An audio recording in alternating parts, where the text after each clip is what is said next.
Dubartooma ofii dubartiin baay'een wallaaltee jirti yookiin irraanfattee jirti. Kana hundi keessan beeytanii gadaamessaa jechuun jireenya dubartiiti jechuun hin danda'ama. Gammachuu fi akkasuma kaayyoo abdii ifa jireenya isiiti. Assalaamu alaikum wa rahmatullahi wa barakaatuh. Salaama jechuullee hin daganne. Obboleeyyan kiyya warroonni amantii biraa qabdanis ashamaa harka fuune dirra jirtu isiniin jedha. Oromoo kiyya guutuu bakka jirtanitti nageenyi isiniif haa baay'atu isiniin jedha. Itti aansee subscribe, like, share gochuun maatii koo ta'a. Warri maatii koo taatan like, share godha. Akkasumas galatooma warroonni na jajjabeessitan koomantiidhaan galatooma dhugaa rabbii isiniin jedha. Har'a waan dubbadhutu jira keessattuu jechuudha. Gadi fageenyaan dubartii keenyarra shamarran keenya hedduun rakkina garaagaraatiin miidhamaa jiranii sammales jechuudha. Rakkoolee hedduun miidhamaa jiranii waan isaan hin beekne tokkotu jira. Gadaamessaa yookiin hormaata jechuun dubartii jechuudha. Mataa dubartii kan dubartii godhu hormaata isii yookiin gadaamessaa isiiti. Namoonni wantoota kana hin beekne akka tokko haala namni keenya ittiin calaqqisiisu haala addaati. Dubartiidha jedhee saala dubartooma himachuun ana akka dhuunfaa kiyyaatti na qaanfachiisa, na gaddisiisallee. Sababni isaas dubartooma koo kan na godhe gadaamessaa yookiin ammoo hormaata kiyya jechuudha. Waan dubartii taheef alhamdulillahi rabbi galanni faaruun isaaf haa ta'u. Asirratti kan hin jechuu barbaadu gadaamessaan keenya sababoolee garaagaraatiin jechuudha. Har'a gaafii hedduu gaafatamaa jira. Obboleeyyan kiyyaa fi gadaamessaan keenya yookiin hormaanni keenya akkasumas gigaachuun gadaamessaa yeroo nu dhukkube yookiin ammoo miidhamne jennee isa kana maaliin beeynaa yookiin ammoo karaa kamiin kallattii kamiin beekuu qabnaa kan jedhanii hedduu kan yaada itti ta'ee fi akkasuma ijoolleen teenya hedduun shamarran qacaleedhaan kan baay'ee dhibamanii maal isaa wallaalanii rakkoo isaanii wallaalanii ijoolleen hedduu jechuudha. Gaafis keessaafis alaanis na gaafatamaa jiruu fi akkasuma namoota hedduu jechuu keessan na suqanii na gaafatan dhugaa rabbii infekshinii qaama saalaa namni hedduun hin beeku.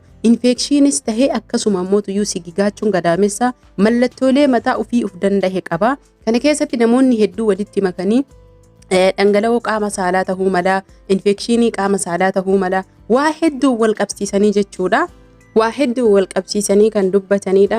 Namoonni tokko darbee jechuudha. Kalli na dhukkubaa, dugda na dhukkubaadha. Maal tokko isaan dhukkube hin beeku. Maal akka isaanirra jiraate dubartiin yeroo ammaa kana jechuudha. Dhaloonni ammaa hormaannummaa nu keessa jiraachuu yookiin gadaamessaan nu keessa jiraachuu irraanfannee jirra yookiin dagannee jirra jechuudha. Dubartooma ofii kabajni yoo hormaata ofii yookiin gadaamessaa ofii kana dhokfatan yookiin dubbachuu didanii irra fafakkeessanii irra diddibanii haasahanii dubartooma qaban itti fakkaata. Garuu dubartooma tahuun kan kee ati kan kabaja argattuun kan sharafni kee guddatuun dhugaa rabbii jechuudha. Gadaamessaa keeti rabbiin subhaanallahi beekee jechuu dandeettii ofiitiin beekumsa ofiitiin waan nu fayyada taheef waan nu barbaachisa taheef nuuf uume garuu jechuu fayyaa rabbiin nu kenne kana nu wallaallee dirqama waan hedduu ofirra kenne jechuudha kan of miidhaa jirru akkasuma ammoo tuyyuu kan wallaalaa jirru waan hedduutu jira. Obboleeyyan kiyya asirratti gaafii keessanii fi inshaallahu ta'ala deebii isiniif deebisa.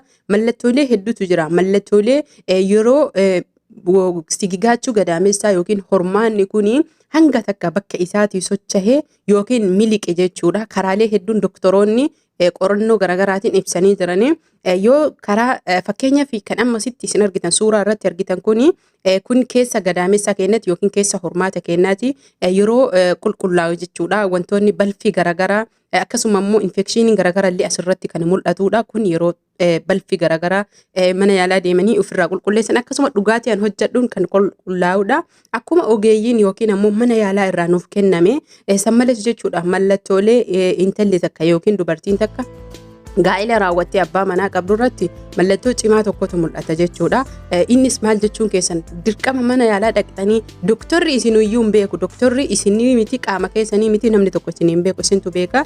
Innis mallattoon kuni mallattoon fakkeenyaaf jalqaba irratti rakkina gadaamessaa yookiin ammoo sigigaachuu hormaatatiin saaxilamnee jennee kan beekuu qabnu inni guddaan gammachuu gaa'ela keessaati. Gammachuu gaa'ela keessaa yoo jedhu namoonni tokko hanga ifa godhanitti malee hin ifuufi yoo ifa godhaniif illee hin ifuuf. Inni lammaffaani dugdi keessan kallattii amma argaa jirtan kanaan bakka amma argaa jirtan kanaan harma keessaniitti qajeelee jechuu dugdi keessan duuba haga akka nama kaleen isin dhukkubu karaalee amma harki sadiin irra jiru kanaan jechuudha. Yeroo hunda kan isin dhukkubuu fi yeroo waan ulfaataa ol fuutan akkasumallee yoo waan jechuun tabba baatanii yeroo hedduu dhaabattanii jettanii bakka kanatti hafuura keessan yoo ol baastanii gad deebistan kan isin quuquu fi kan isin waraanu.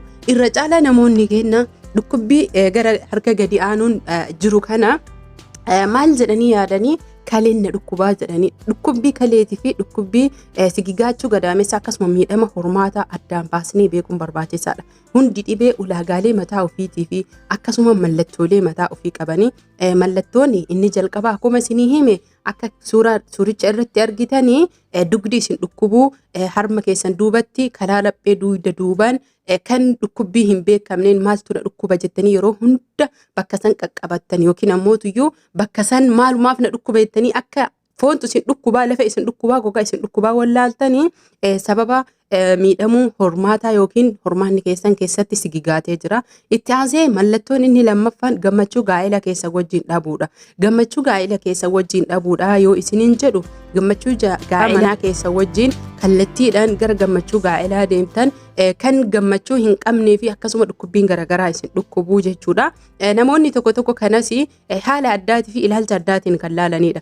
Fakkeenyaaf shamarree takka kan ittiin boontuu fi kan ittiin qoostu yeroo hedduu jechuun barumsa hedduu keessatti kan dubbisuu fi kan argu shamarranii akka qaamni isaanii dhiphaatti akkasumas waa hedduutu jira kana sayyoo jedhe gara biraatitti hiikuu osoo hin tahini san osoo hin tahini kuni hormaanni kee yookiin gadaamessaan kan kee waan sigigaateef keessatti osoo gadi hin bahin karaalee hedduun jechuun kunniin sababoota isaaniiti gammachuu gaa'ela keetii yookiin ammoo yeroo hunda kan si yaachisuu fi kan si dhukkubu jechuudha. Kanas warroonni gaa'ela qabdanii darbee kan argitan taha. Itti aansuun jechuudha. Asirratti warroonni gaa'ela hin qabne marsaan laguu yeroo isinitti dhufu yeroo kamuyyuu osoo isinitti dhufin garaan keessan handhuura irratti kan malee isin muruu yoo jedhu muraan yookiin dhukkubbiin marsaa laguu gahee of dandahee fi akkasuma mataa of dandahe mallattoo of dandahe qaba. Ammoo mallattoon miidhama gadaamessaa miidhama hormaata dugda keenya duubaa fi akkasuma handhuura keenya irratti gadi ulfaachuu akka waan kuwaazii wayinurra jiru isiniif gala jedhee yaada. Yoo mallattoo marsaa laguu nama dhukkubee guutumaan guututti marsaa laguu miidhama hormaataa osoo hin tahin mallattoo dhuunfaa qaba. Marsaa laguullee yeroo nama dhufe kan nama dhukkubu. Garuu miidhamni hormaataa yookiin gadaamessaa kan isin dhukkubu kan dhuura keessan jalatti isinitti gad ulfaachuu fi akkasuma dugda keessan baay'ee isin kutuu kan isin dhukkubu.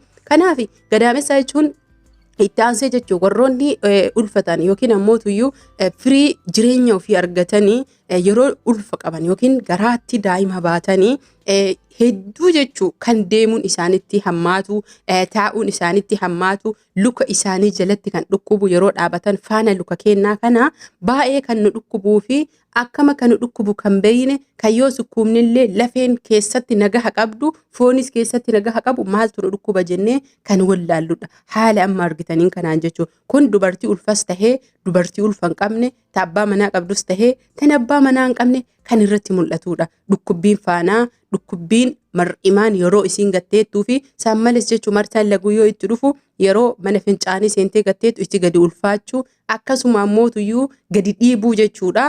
Mallattoolee hin yaalame hin deebi'a sammales jechuudha. Sigigaatee alatti bahuu osoo hin tahin kan hanga ammaatti irraa dubbadhe kuni mallattoolee sigigaachuu keessattii fi gara duubatitti alatti bahuu osoo hin tahin keessatti osoo hin beekin numarti kenna ani hin qaba obboleettiitii ati hin qabda hundi keessan jechuudha.